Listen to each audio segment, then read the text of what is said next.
उन्हाळा चालू झाला आणि कैरीची ही रेसिपी तुम्ही बनवली नाही असं होणारच नाही. नमस्कार मंडळी, मी सोनाली तुम्हा सगळ्यांचं आपल्या चॅनलवरती स्वागत करते. तर इथं गावाकडून ताजी कैरी आणली होती. आता ही कैरी जी आहे ती स्वच्छ धुवून घेतली. पाठीमागचं देठ तिचं काढून घ्यायचं.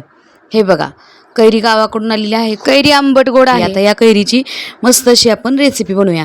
त्यासाठी तुम्हाला व्हिडिओ शेवटपर्यंत बघावं लागेल. आणि हो, चॅनलवर नवीन असाल तर व्हिडिओला लाईक, शेअर आणि चॅनेलला सबस्क्राईब करावं लागेल. इकडे बघू शकताय का, खिसणीच्या मदतीने ही सगळी कैरी आपण खिसून घ्यायची आहे. तर अशा पद्धतीनं आपण ही सगळी कैरी खिसून घेणार आहे.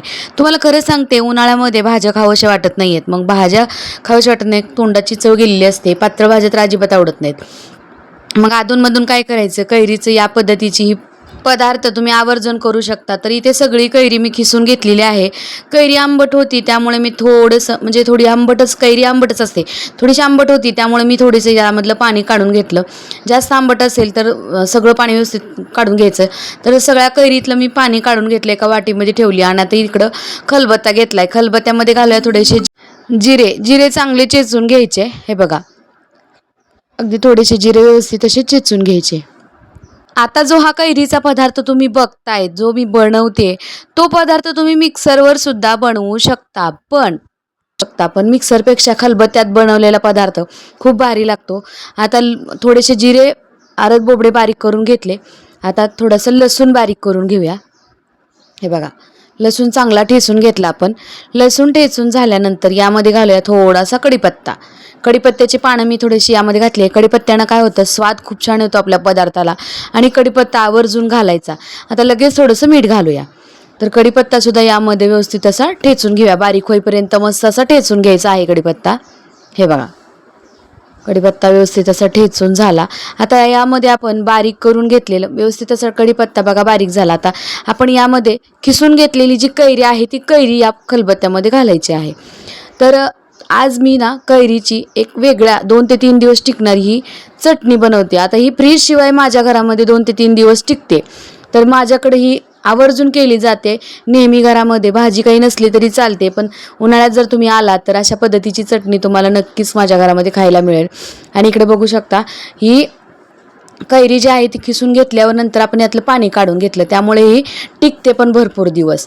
आणि आता ही खिसलेली कैरी आहे ते खलबत्त्यामध्ये घालून व्यवस्थित हे सगळे लसूण, जिरे आणि कैरी एकजीव करून घ्यायची आहे कांडून बघा. आणि आता यामध्ये घालूया 1 चमचा लाल तिखट. तिखट आता आवडीनुसार घालायचं आहे. ती चटणी कितपत तिखट पाहिजे त्या पद्धतीनं.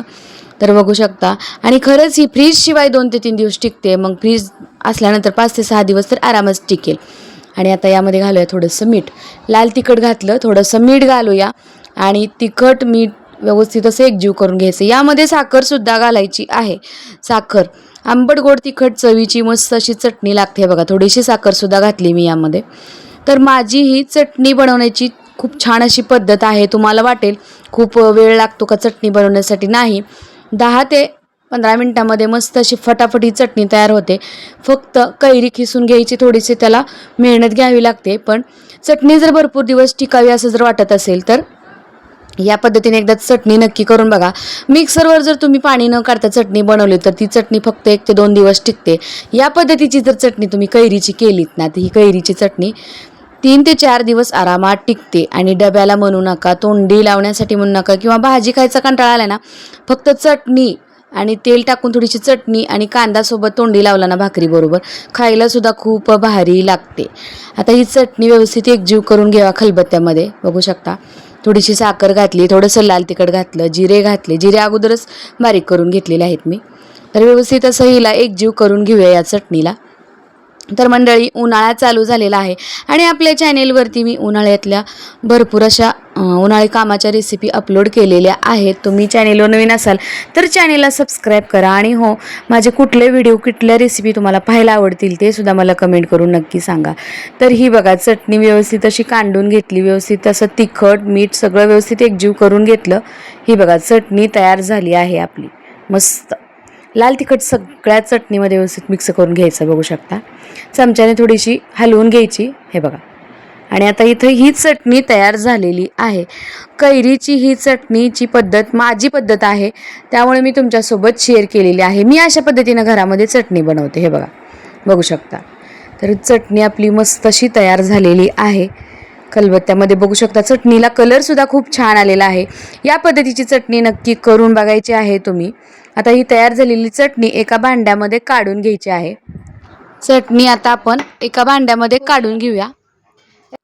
तर बघा इथे आपण एक डबा घेतला, डब्यामध्ये ही सगळी चटणी काढून घेतली. खूप छान अशी चटणी तयार झालेली आहे. खरं सांगते तुम्हाला, उन्हाळ्यामध्ये ही चटणी जर तुमच्या घरामध्ये असेल ना, भाजी करायची अजिबात गरज नाही. चटणी घ्यायची, थोडंसं तेल टाकायचं आणि चपातीसोबत खायची. भन्नाट लागते, खूप टेस्टी तर होतेच, पण खूप छान लागते. तर तयार झालेली चटणीला आपण याला फोडणी देऊन घेऊया.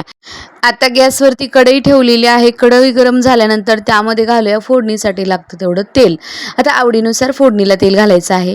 तेल घातलं लगेच यामध्ये घालूया मोहरी आणि जिरे घालायचे थोडेसे. जिरे नाही घातले तरी चालतील, अगोदर आपण चटणीमध्ये घातलेले आहेत जिरे, तरी पण फोडणीमध्ये थोडेसे घालायचे. लसणाचे काप करून घेतलेले आहेत. काप केलेला लसूण घालूया यामध्ये फोडणीमध्ये. आणि आता मी गॅस बंद करणार आहे. लगेच थोडासा कढीपत्ता घाला. अगोदर पण मी कढीपत्ता घातलाय, फोडणीमध्ये सुद्धा घालायचा, खूप छान अशी स्वाद उतरतो. थोडीशी हळद घालायची. आता ही फोडणी किंवा हा तडका जो आहे तो चटणीवरती तुम्ही दिला ना, तर चटणी तर असली भन्नाट होती ना. आणि बघा चटणी बघितल्यानंतर तुमच्या तोंडाला तर पाणी नक्कीच सुटणार आहे. बघा तुम्ही, मस्त असं पाणी सुटले की नाही बघा तुम्ही. बघा आता ही फोडणी तयार झाली आणि लगेच या चटणीवरती टाकून घेऊया आणि व्यवस्थित असं मिक्स करून घेऊया. सगळे मसाले आणि मीठ आपण एक व्यवस्थित आधीच चटणीमध्ये मिक्स करून घेतलेलं आहे, तिखट वगैरे, त्यामुळं याला फक्त वरून अशी फोडणी द्यायची. आणि हे बघा खूप छान अशी मस्त कलरफुल इथं चटणी तयार झालेली आहे.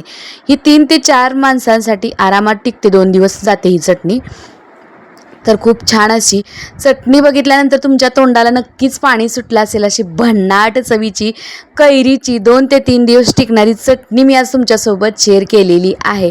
नक्की ट्राय करायची आहे तुम्ही आणि मला कमेंट करून नक्की सांगायचं आहे. आधी करून बघा, नंतर मला कमेंट करून सांगा की कशी झाली चटणीची रेसिपी. तर चला मंडळी, ह्या अशा पद्धतीची मस्त अशी 2 ते 3 दिवस टिकणारी खास उन्हाळा स्पेशल इथं आपण कैरीची चटणी कशी बनवायची आज आपल्या चॅनेलवरती पाहिलेलं आहे.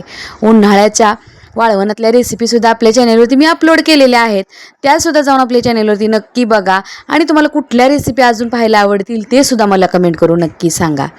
तर चला मंडळी, पुन्हा भेटूया अशाच एका छानशा मस्त आणि भन्नाट अशा चटणीच्या, झणझणीत चटणीच्या रेसिपीसोबत. तोपर्यंत मस्त खायचं आहे आणि मजेत राहायचं आहे. व्हिडिओ पाहिल्याबद्दल मनापासून धन्यवाद.